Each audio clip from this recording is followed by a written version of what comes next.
So I just finished watching Tucker Carlson's latest interview with Nikki Haley's son. And I don't understand the vitriol toward Tucker. I get it, right? There's people critiquing Israeli government, and that offends some Jews. And I don't think any of us hate Jews, but they want us to hate Jews because if you critique certain people, now there's this identity politics thing going in. It's okay.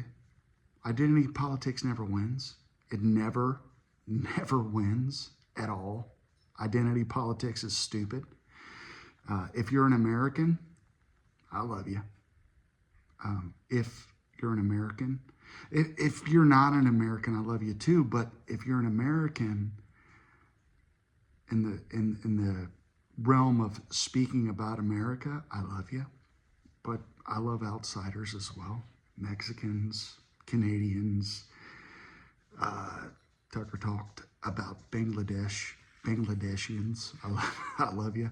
I love the Afghans, right? I went over there during a war that I was sent to, that I volunteered for, right? I love them.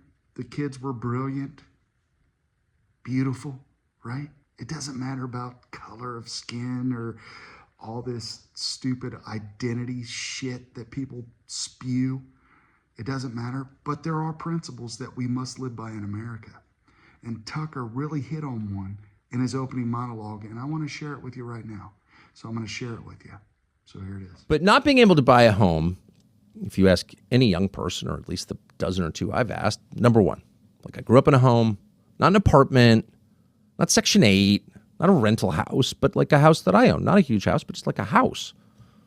Could go to Home Depot, buy garden hose, fix the gutter. Like that's kind of the dream, actually, for most men. And in that home, I have my wife, my children, and my dog. Like it's not, these are not crazy aspirations. These are the most human aspirations men think about when they go to sleep at night. It's like my little house. There's nothing more male than that. You know, it's my cave. And they're being denied that. So they're upset, and increasingly they feel nihilistic. And why wouldn't they? But the question that too few ask is, well, why can't they buy a home? Like, what is that? And you often hear dumb people say, we just don't have enough homes. Okay. Don't have enough homes, so we need to take like Yellowstone and build Section 8 or something. Morons. And of course, you know, supply and demand is real. And so, you know, there are fewer homes than we would like to have. And so the price rises. Okay, but that's not really the whole story. There are a bunch of factors. One, big companies buying homes and turning them into rentals. Why would you ever allow that? If you want a revolution, keep that up. Two is we just have more people. Density is a real thing.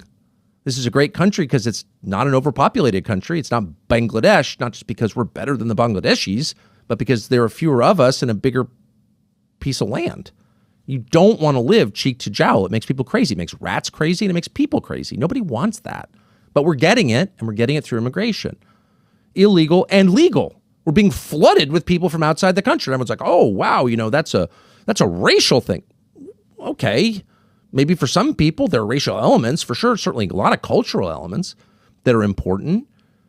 But like at root, it's a very simple question. It has nothing to do with ethnicity or even culture. It's like, how many people do you want living near you? So many you can't afford a house? That's kind of an overlooked byproduct of stuffing the country full of people who are here because they're inexpensive to employ and grateful to be here. It's a massive byproduct. But there's another factor that's never mentioned, and that's debt. Young people are totally in hock. They are completely